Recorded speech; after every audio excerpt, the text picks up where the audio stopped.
ప్రేక్షకులందరికీ నమస్కారం. ఈరోజు మన స్టూడియోలో ప్రముఖ ఆధ్యాత్మికవేత్త, ఆస్ట్రాలజర్, దత్తాత్రేయ గణపతి ఉపాసకులు మురళీధర్ శర్మ గారు ఉన్నారు. గురుగారితో మాట్లాడేద్దాం. నమస్కారం గురుగారు. మహాదేవ. గురుగారు, మే 14 నుంచి జూన్ 1, 2026 వరకు మిథున రాశిలోకి గురుగ్రహ సంచారం జరుగుతుంది. మరి ఈ సంచారం వల్ల కుంభరాశి వారికి ఎలా ఉంటుంది? వీళ్ళకి ప్లస్ అంటారా, మైనస్ అంటారా? ఎలాంటి జాగ్రత్తలు తీసుకోవాలి గురుగారు?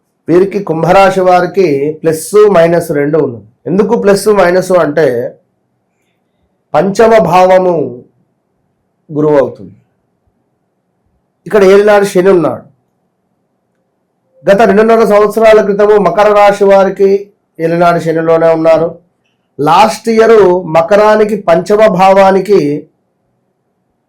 ఈ యొక్క గురువు రావడం వల్ల పిల్లలు ఉన్నత చదువులపై కానీ, పిల్లలకు సంబంధించినటువంటి చదువు రీత్యా కానీ, విదేశీ ప్రయాణాలు కానీ కొంతమేర మకర రాశి వారికి లాభించాయి. ఇప్పుడు కుంభరాశి వారికి పంచమ భావంలోకి గురుగ్రహం రాబోతుంది. 5వ స్థానం. 5వ స్థానం అంటే లక్ష్మీ స్థానం.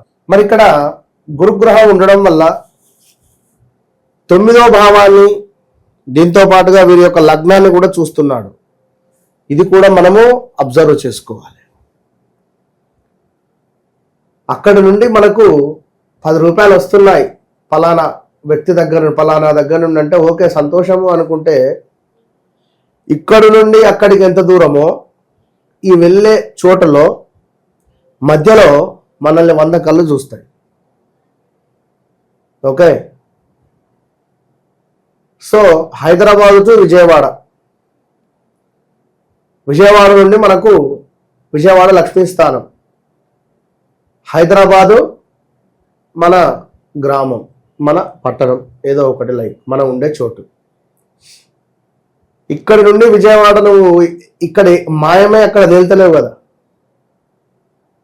మధ్యలో ఎన్నో గ్రామాలు, మధ్యలో లంచ్ కావచ్చును, డిన్నర్ కావచ్చును, మీరు బయలుదేరేటువంటి సమయాన్ని బట్టి ఎన్నో మనము మధ్యలో ఆగాల్సి వస్తుంది. 1కి 2-3 సార్లు కాఫీకి కానీ, టీకి కానీ. ఆగిన సందర్భాలలో మీ నడవడిక, మీ మాట విధానం నలుగురికి ఉపయోగపడే విధంగా,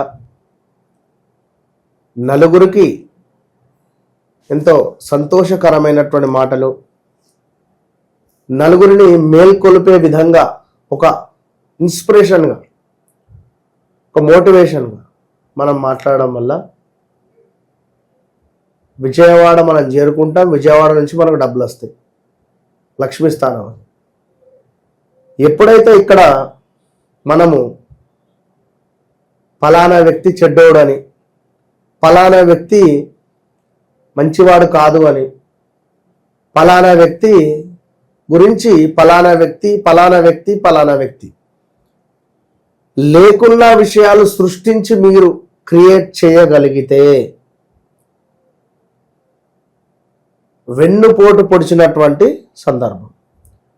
ఎప్పుడైతే నువ్వు నీ కర్మ 9వ భావం కూడా రన్ అవుతుంది. ఇక్కడ ఇంతగానో నేను చెప్పడానికి కారణం ఏంది అంటే, అయ్యగారు ఏదో గురువుగారు ఏదో సొల్లు చెప్తున్నాడు, సుత్తి చెప్తున్నాడు అని చెప్పి అనుకుంటున్నారు కావచ్చు ప్రేక్షకులు. కానీ 159 3 రన్ అవుతున్నాయి ఇక్కడ.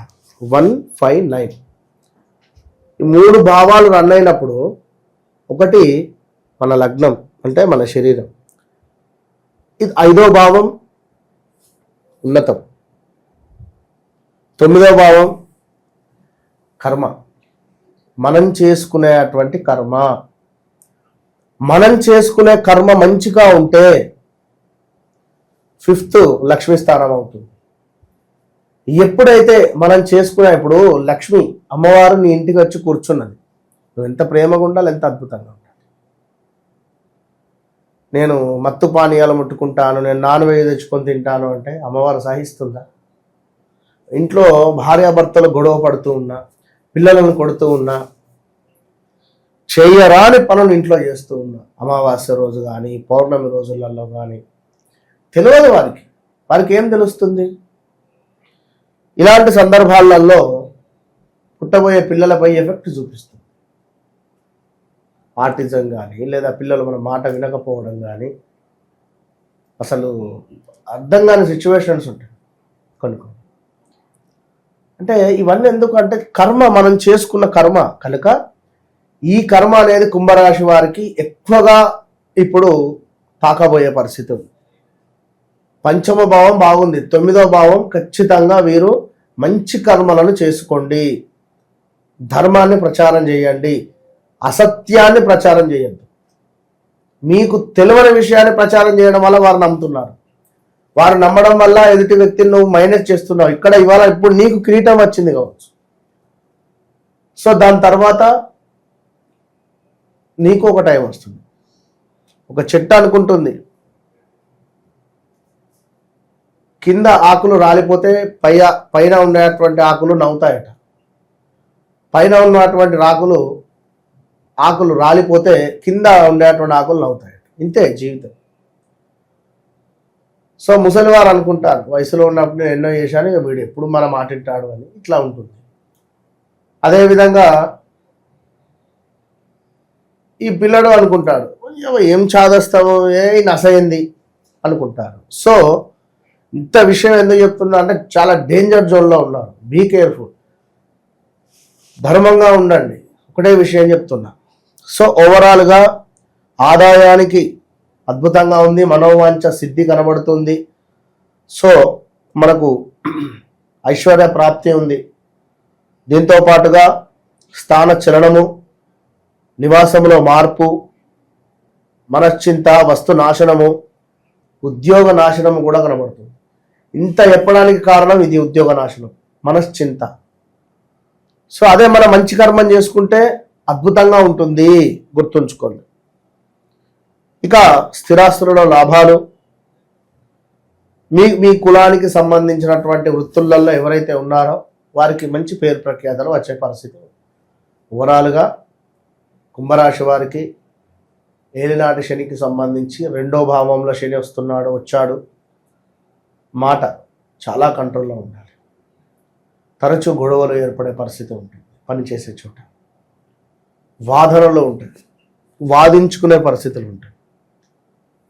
ఇలాంటి సిచ్యువేషన్లో ఇప్పుడు గురువు 5వ భావానికి వస్తుంది. సైలెన్స్గా ఉండండి, మంచిని ప్రచారం చేయండి, మంచిగా ఉండండి, ఇంతే మీరు చెప్పేది. రెమెడీస్ చెప్పను కుంభరాశి వారికి, అద్భుతంగా వీరికి విశేషించి చెప్పిన. ఎందుకంటే 12 రాశులలో కుంభరాశి వారు చాలా డేంజర్ జోన్లో ఉన్నారు. గురుగ్రహ సంచారం వల్ల కుంభరాశి వారికి ఓవరాల్గా ఎలా ఉండబోతుందో చాలా బాగా వివరించారు గురుగారు. ధన్యవాదాలు.